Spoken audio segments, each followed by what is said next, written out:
GHR MSA, c'est un établissement public de santé qui est un établissement référence sur le territoire de Sud-Alsace. Cet établissement s'étend sur 9 sites, dont les principaux sont Thann, Altkirch, Bitschwiller, Cernay, Rixheim, Sierentz et Saint-Louis. Dans cet établissement travaillent environ 6000 personnes, 750 médecins et près de 5500 personnels soignants.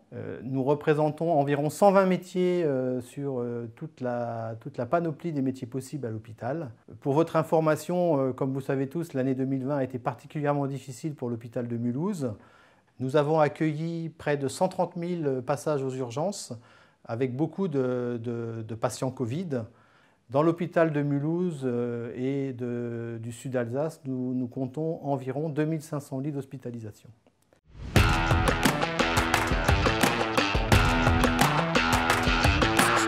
On a environ 500 personnes sur le GHR MSA qui travaillent sur des métiers techniques et plus de 120 métiers.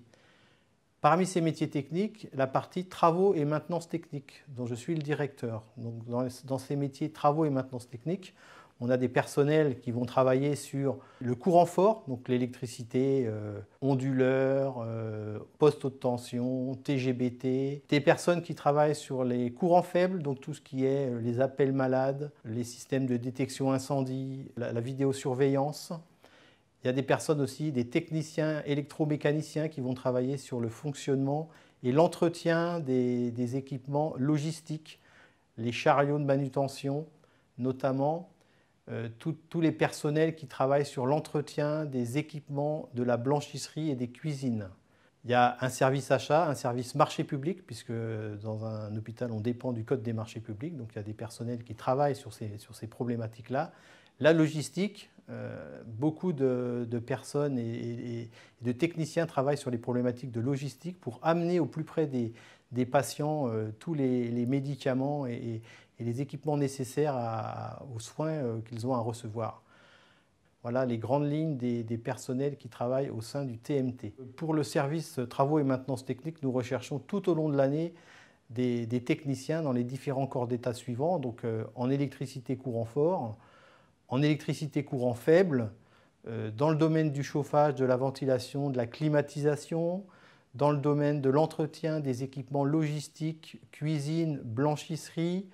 Nous avons des besoins aussi en personnel sur la régulation, la gestion de la maintenance assistée par ordinateur, des personnels d'accueil qui vont répondre au téléphone au niveau du standard pour accueillir les patients, des personnels au niveau du PC sécurité incendie, puisqu'on a une vingtaine de personnes qui travaillent sur les problématiques des bâtiments ERP, donc pour suivre l'entretien et la maintenance des équipements de sécurité incendie. Voilà, ce sont les principaux secteurs d'activité où nous avons des besoins en recrutement tout au long de l'année. Mais n'hésitez pas à venir régulièrement sur le site du GHR MSA car effectivement nous recherchons régulièrement de nouveaux profils et nos besoins évoluent périodiquement. Donc nous serions heureux et ravis d'accueillir des personnels militaires en cours de reconversion dans nos établissements.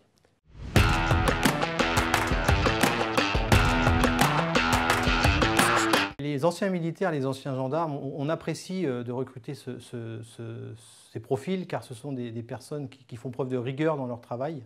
Ils ont été habitués au cours de leur carrière à travailler dans un environnement très rigoureux. Ce sont également des personnes qui font preuve de grand professionnalisme. Tout au long de leur carrière, ils ont souvent reçu de nombreuses formations techniques qui leur permettent d'être vraiment de très bons professionnels aujourd'hui. Ce sont bien évidemment des personnes de la fonction publique donc qui ont le sens du service, hein, le service de la France et le service de tous nos citoyens.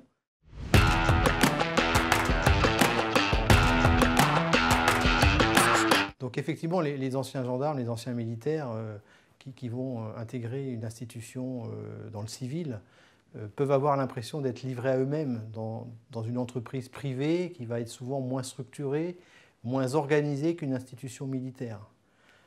Dans l'hôpital public, l'avantage c'est qu'il continuerait à évoluer dans une institution avec un cadre institutionnel fort et une réglementation stricte qui régit au quotidien notre travail.